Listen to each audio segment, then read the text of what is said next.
Good day everyone, welcome back. So as promised, we'd be taking a look at another 172 scale helicopter. And this time it's from HobbyBoss, and it's the German Unterstützung Subschrauber Tiger, or the Support Helicopter Tiger in English, or in short, the UHT Tiger. So as always, we'd be taking a look at the parts and the sprues, and I'd be giving some comments along the way. So without further ado, let's get started. So firstly, we have here the sprue for most of the fuselage. And as you can see, it's separated into two pieces. And on the surface, you could see that there are quite a lot of detailing done and put into this. As you can see, there are a lot of bolt details as well. Let's zoom that, focus that in. There you go. There are a lot of surface details which make the kit come out quite crisp and nice.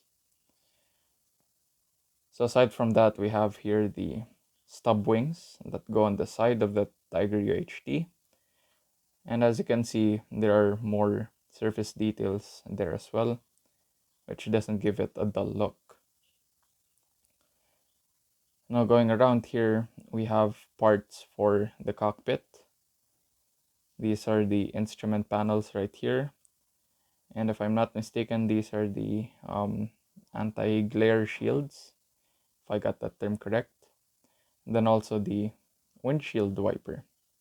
This piece right here would go around this end here. Other than that, we have here the cockpit tub, which would be detailed later on. And then this piece would be the rear wing here. So that's it for this sprue. And then next off, we have the exterior parts, well, more of the exterior parts for the Tiger. As you can see here, the main rotor blades are molded separately. So you would have to attach them into one common part, which would be this, to make the entire main rotor set. Next, we have here the top piece, which would go on top of the Tiger. And again, coming in closer, you can see that there are fine details on the surface, though there is some seam lines here that would need some cleaning. Other than that, here are more exterior parts that go outside of the Tiger. This is the rear rotor blades. And then this piece right here would be the Osiris like cameras and sensors. So this is mast mounted, and this is basically the higher piece that you can see that's mounted on top of the Tiger. Basically, it's the same as the Apache longbow version. Now for the weapons, the Tiger is actually equipped, or can be equipped, with the PARS 3LR Fire and Forget or HOT 3 anti-tank missiles, as well as a 70mm Hydra 70 air-to-ground fire support rockets, and also the AIM-92 Stinger missiles, which we also saw with the Academy Apache kit. So if I'm not mistaken, these would be the Stinger missiles here. 1, 2, 3, 4, 2 on each side. And this like rocket pod or missile box right here, I'm not really sure if this is the PARS 3LR or the HOT 3. I would have to check back on that. But other than that, most of the other parts here would be for their mounting, especially these ones here and also here.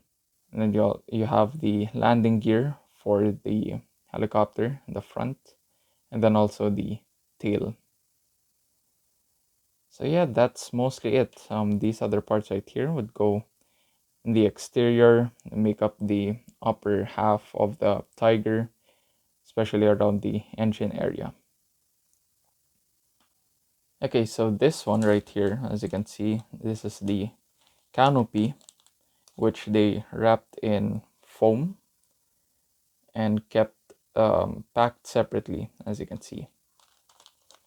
So at least you'd know that it's safe and there would be no scratches unless it's a manufacturer's fault. The decals, as you can see here, are common decals that you would see. Most of them are details on the Tiger itself.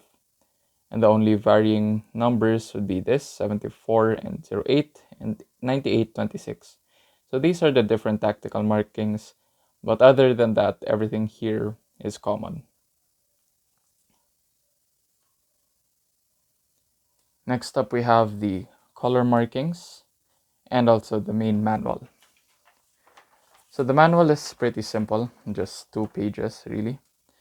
So you have here the cockpit, as you can see, their instruments and the levers. Then here are the seats as well. Then the panels, also the anti-glare shield. Next you have the weapons, as you can see, make 2, 1 on each side, and then make 2, 1 on each side as well. And coming around to the main fuselage, you do have to wedge that in. The cockpit, wedge that in, and then also put this piece right here, make a hole here. And then to attach the tail rotor, you do have to have this piece inside. So if I'm not mistaken, that would make the tail rotor workable. So then next we have the main rotors. As you can see, you would have to attach them into a common piece just to get the 4 of them together. Then over here, more of the details, as you can see right there, the engine pieces and also for detailing, especially the exterior, the tail landing piece. And then this one, as I showed you, there's this like L-shaped piece that goes around the rear. And then you have the main landing gear, the canopy, and the windshield wiper. Well, we'll call it that. You do have to attach it here. So I suggest that you go ahead and start masking this off or whatever you want to do. But you would have to glue that into place. So just try to find a way to work around it, especially with this area. So yeah, that's basically it. Now we come down to the side. As you can see, more details, the rear wings, then the weapon pylons right here. And then there you have it. Put them all together, the rest of the pieces, and then the Osiris device right here. And if I'm not mistaken, this should be workable. If you could find a way to, if I'm not mistaken, I read this from another review. It was the Revel version, I think, wherein this one moved with the main rotor.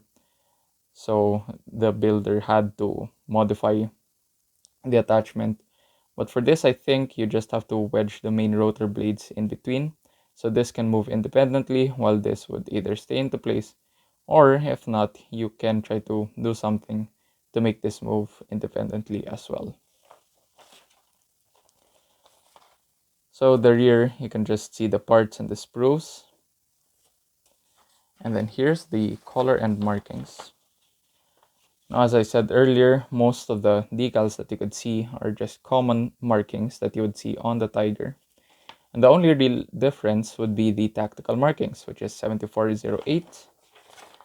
And then here we have the 9826, which is quite smaller than 74. So now for the colors. Now I did read that the UHT Tiger does use 3 kinds of colors, which is Schwarzgrau or black gray, and then forest green and olive green. So basically 2 types of greens. However, one did note that the olive and forest green kinda look alike in the finish. So sometimes, like the simplified camouflage would only use the Schwarzgrau and also the olive green. Now it's worth noting that the Schwarzgrau is the more modern version. not to confuse it with older ones. As you can see right here, they did call out for light, forest, and IJA green. And I think the IJA green was their interpretation for this darker, which is supposed to be the Schwarzgrau. So I will leave the RAL and Federal Standard colors down below, just so people watching this could also take note of the camouflage colors. So yeah, that's basically it for today's episode. Hope you guys enjoyed. If you did, leave a thumbs up, excuse me. But if you didn't, leave a thumbs down and let me know down in the comments below what you think of this kit, if it's something worth getting, or if you're interested in it, or any feedback in general. And also don't forget to hit that subscribe button if you haven't subscribed already. It will help this channel grow. And I did notice that a lot of my viewers aren't subscribed, so try it out, subscribe, and click that notification bell for future updates on my videos. So yeah, that's it. Until next time, stay safe, keep modeling. Goodbye.